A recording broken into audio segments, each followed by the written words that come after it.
السلام علیکم دوستو، کیسے ہیں آپ سب؟ میں ہوں محمد قاسم اور آپ دیکھ رہے ہیں دی قاسم بلاگز یوٹیوب چینل۔ آج کی ویڈیو میں آپ کو بتاؤں گا کہ میں کوریا کیسے آیا اور اس کے لیے مجھے کیا کیا پروسیجر سے گزرنا پڑا۔ یہ تمام باتیں آج کی ویڈیو میں آپ کے ساتھ شیئر کروں گا۔ یہ میرا کوریا میں فرسٹ بلاگ ہے اور اس کے بعد مسلسل اسی طرح ویڈیوز آتی رہیں گی۔ کوریا میں کام کیسے ہوتے ہیں، کس طرح کے کام ہوتے ہیں، کس طرح کی جابز آ کے بندہ یہاں پہ کر سکتا ہے اور کس طرح کی کمپنیز ہوتی ہیں، کوریا کا ویزا کس طرح ملتا ہے۔ تو دوستو، سب سے پہلے آج کی ویڈیو کا میرا جو ٹاپک ہے اس کو کور کرتے ہیں کہ میں کوریا میں کیسے آیا۔ دوستو، بات یہ ہے کہ میں نے 2015 سے اپلائی کرنا شروع کیا تھا کوریا کے لیے۔ کوریا کی ہر سال ویکینسی آتی ہیں۔ OEC اوورسیز امپلائمنٹ کارپوریشن، یہ پاکستان اسلام آباد میں ادارہ ہے، ٹھیک ہے۔ اس کے تھرو کوریا کی ویکینسی آتی ہیں ہر سال تقریباً فروری مارچ کے مہینے میں۔ تو جب اس کی ویکینسی آتی ہیں تو رجسٹریشن کروانا پڑتی ہے۔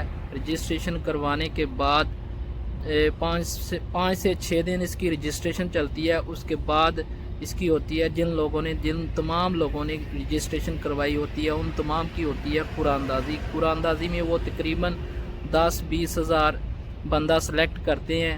جو بندے سلیکٹ ہوتے ہیں قرآن اندازی میں وہ ٹیسٹ کے لیے ایلیجیبل ہوتے ہیں، ان کا آگے پروسیجر چلتا ہے، اور جو بندے جن کا نام نہیں آتا قرآن اندازی میں وہ ان کا سلسلہ وہیں ختم ہو جاتا ہے۔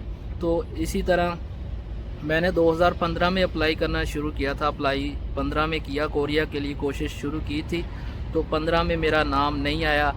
16 میں کیا، 16 میں بھی نہیں آیا۔ اسی طرح میں مسلسل ہر سال ٹرائی کرتا رہا، کوشش کرتا رہا، اور ساتھ ساتھ کورین زبان جو ہے وہ بھی سیکھتا رہا جب بھی میرا نام آئے گا، تاکہ میں ٹیسٹ جو ہے اس کو پاس کر سکوں۔ ساتھ ساتھ زبان کو بھی پڑھتا رہا اور ہر سال اپلائی کرتا رہا، ٹھیک ہے۔ ساتھ بندہ اپنا کام جو کر رہا ہے، روزمرہ کی روٹین جو ورک کر رہا ہے وہ بھی کر سکتا ہے، لیکن جب بھی اس کی ویکینسی آئے تو ہر سال اپلائی کرے، اپنی قسمت آزمانی چاہیے، ٹھیک ہے۔ اگر نام آ جائے تو اس کو پراپر طریقے سے۔ تو اسی طرح میں 2015 سے اپلائی کرنا شروع کیا اور میرا 2019 میں جا کر نام آیا۔ تو پھر میں نے اس کا تیاری کی، تقریباً مجھے 1-1.5 ماہ ٹائم ملا تھا، ٹھیک ہے۔ کچھ لڑکوں کو 2 ماہ ٹائم مل جاتا ہے، کچھ کو 3 ماہ بھی ٹائم مل جاتا ہے، مختلف ہوتا ہے۔ وہ جیسے قرآن اندازی ہوتی ہے ویسے ہی ٹیسٹ کی ڈیٹ کی بھی اناؤنسمنٹ ہوتی ہے قرآن اندازی کی طرح ہی۔ کچھ لڑکوں کی ڈیٹ بہت پیچھے ہوتی ہے، کچھ لوگوں کی جلدی ہوتی ہے۔ اس طرح کر کے مجھے تقریباً 1.5 ماہ ٹائم ملا، میں نے تیاری کی، اور کچھ میری تیاری آلریڈی پہلے تھی اس کی ویکیبلری وغیرہ کی کوریا کی۔ تو میں نے ٹیسٹ دیا اسلام آباد میں جا کے OEC کے دفتر۔ تو اس وقت میرے مارکس آئے تھے 105۔ اس کے بعد جب مارکس آتے ہیں اس کے بعد اس کا میرٹ لگتا ہے، ٹھیک ہے۔ اس کے بعد اس کا میرٹ لگتا ہے۔ میرٹ میں جتنا وہ میرٹ رکھیں اس سے کم جو نمبر والے ہوتے ہیں وہ فیل تصور کیے جاتے ہیں، اور جو اس میرٹ کے مطابق جن کے مارکس ہوں وہ پاس ہوتے ہیں۔ تو میرے 105 نمبر آئے۔ پھر اس کے بعد میرٹ ہم نے ویٹ کیا، میرٹ جو ہے وہ 110 نمبر کا لگ گیا۔ تو بیڈ لک یہ ہوئی کہ میرٹ جو ہے 110 نمبر کا لگ گیا اور میرے مارکس 105 تھے، اس لیے اس سال میں کوریا کے لیے فیل ہو گیا۔ لیکن میں نے کچھ کوشش جو ہے اپنی جاری رکھی، مسلسل ہمت کو ہارنے نہیں دیا۔ مسلسل میں نے سوچا انشاءاللہ ایک نہ ایک دن یہ اچیو ہو کر رہے گا۔ پھر میں نے 2020 میں اپلائی کیا، پھر بھی میرا نام نہیں آیا، اور پھر جا کے 2021 میں اپلائی کیا تو پھر دوبارہ میرا نام آیا قرآن اندازی میں۔ تو قرآن اندازی میں جب میرا نام آیا تو مجھے اس سال بھی 2021 میں بھی تقریباً 1.5 ماہ ہی ٹائم ملا تھا۔ تو اس کے بعد میں نے اکیڈمی جوائن کی۔ اکیڈمی ہمارے علاقے میں ہے، بہت اچھی اور زبردست اکیڈمی ہے، اور بہت اچھی تیاری کرواتے ہیں وہاں پہ۔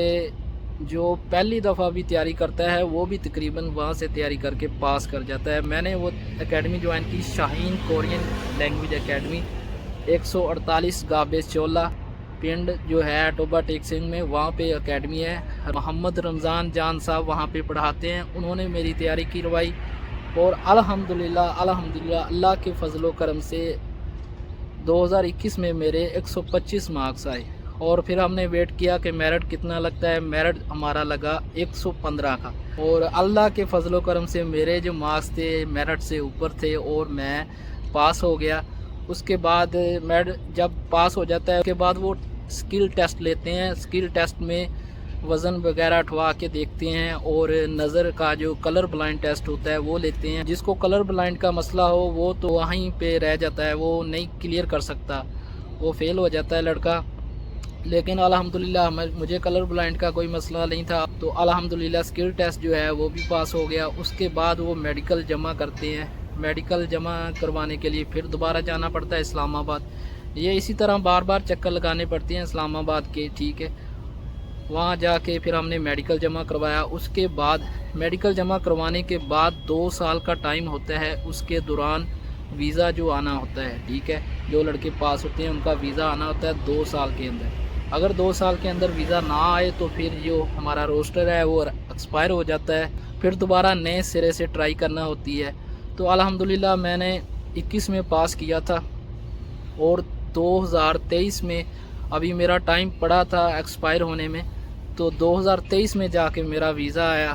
اللہ کے فضل و کرم سے اللہ کا کرم ہوا، تو 23 میں ویزا آیا۔ پھر اس کے بعد ہمیں وہ کال کرتے ہیں OEC والے اسلام آباد سے کہ آپ کا ویزا آ گیا، لہٰذا آپ یہاں پہ حاضر ہوں، تشریف لائیں۔ وہاں پہ کچھ فیس وغیرہ ہوتی ہے OEC کی، وہ جمع کروانی ہوتی ہے، دوبارہ میڈیکل کروانا ہوتا ہے، وہ جمع کروانا ہوتا ہے، اور وہ جمع کروانے کے بعد وہ پھر واپس بھیج دیتے ہیں۔ پھر وہ کہتے ہیں آپ کو بلوائیں گے ٹریننگ کے لیے۔ ٹریننگ ہوتی ہے، 1 ہفتے کی ٹریننگ ہوتی ہے، کوریا میں کیسے جا کے رہنا ہے، کیسے کام کرنا ہے، یہ ان چیزوں کے بارے میں تھوڑی ٹریننگ ہوتی ہے 1 ہفتہ کی۔ وہ پھر دوبارہ بلاتے ہیں، مطلب اس طرح چکر بار بار لگتے ہیں۔ پھر وہ ٹریننگ پہ بلاتے ہیں، پھر 1 ہفتہ وہاں پہ ٹریننگ کرنی ہوتی ہے، اور وہیں ہاسٹل وغیرہ میں رہنا ہوتا ہے۔ وہ کرنے کے بعد پھر وہ گھر بھیج دیتے ہیں۔ اس کے بعد وہ کہتے ہیں آپ کو کال آئے گی، آپ کی ٹکٹ کوریا کی جب کنفرم ہوگی آپ کو کال آئے گی، آپ نے ٹکٹ کے پیسے جمع کروانے ہیں۔ اسی طرح میں واپس آ گیا، پھر دوبارہ ہمیں کال آئی کہ آپ کی ٹکٹ کنفرم ہو گئی ہے، اور لہٰذا آپ ٹکٹ کی فیس جو ہے، چارجز ہیں وہ جمع کروا دیں۔ وہ ہم نے جمع کروائے۔ اس کے بعد ہمیں انہوں نے کنفرم بتا دیا کہ اس ڈیٹ کو آپ کی فلائٹ ہے، تو اس ڈیٹ آپ نے اس سے 1 دن پہلے آنا ہے، پھر OEC دفتر میں حاضر ہونا ہے۔ تو یہ سارا سلسلہ ہوا۔ اس کے بعد الحمدللہ اللہ کے فضل و کرم سے اس سارے پروسیجر سے گزر کے اس کے بعد ہماری فلائٹ ہوئی۔ فلائٹ ہونے کے بعد یہاں پہ کوریا پہنچتے ہی پھر دو دن کی ٹریننگ دیتے ہیں، 2 دن کی ٹریننگ ہوتی ہے۔ اس کے بعد پھر وہ بھیج دیتے ہیں ہمیں جس کمپنی نے ہمیں بلوایا ہوتا ہے۔ ہر لڑکے کو ڈیفرنٹ کمپنی سے ویزا آتا ہے۔ تقریباً 50 لڑکوں کا گروپ تھا، پھر سب لڑکوں کو ان کی کمپنیز میں بھیج دیا گیا جہاں سے ان کا ویزا آیا تھا، جس مالک نے ان کو بلوایا تھا پاکستان سے۔ تو اللہ کا شکر ہے جی، یہ پروسیجر تھا۔ بات یہ ہے کہ جو بندہ کسی کام کے لیے سچے دل سے اللہ تعالیٰ پہ یقین رکھ کے محنت کرتا ہے، اللہ تعالیٰ اس کو ایک نہ ایک دن اس مقصد میں کامیاب ضرور کرتا ہے۔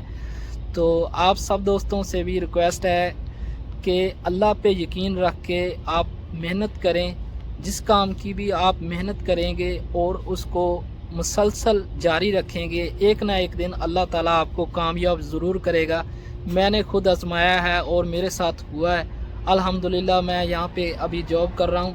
میں نے کوشش کرنا سٹارٹ کی تھی 2015 میں، لیکن لوگوں نے باتیں بہت کی کہ یہ وہ لگا ہوا ہے، وہ زبان سے سیکھ رہا ہے، وہ ٹائم ضائع کر رہا ہے، اتنے سال ہو گئے اس کو، جانا ہے نہیں، اس نے ایم ہی لگا ہوا ہے، یہ وہ، اس طرح کی بہت باتیں سنی۔ لیکن سب باتیں یہاں سے سنتے تھے، یہاں سے نکال دیتے تھے، اور اپنا جو کام تھا، اپنا مقصد تھا، اس پہ ڈٹے رہے ہیں، اس پہ کوشش کرتا رہا ہوں۔ اللہ کے فضل و کرم سے اللہ پاک نے کرم کیا ہے، آج کوریا میں بیٹھا ہوں۔ جو لوگ باتیں کرتے تھے کہ جانا ہے نہیں، اس نے ایمی ٹائم ضائع کری جا رہا ہے، ٹھیک ہے، نہ کام کر رہا ہے، سیدھی طریقے سے اپنا روزی کما رہا ہے، بس ان کی باتوں کو ذرا سا بھی ذہن پہ نہیں لیا، بس اللہ پہ یقین رکھا اور محنت کرتا رہا ہوں، اللہ نے کرم کیا ہے جی۔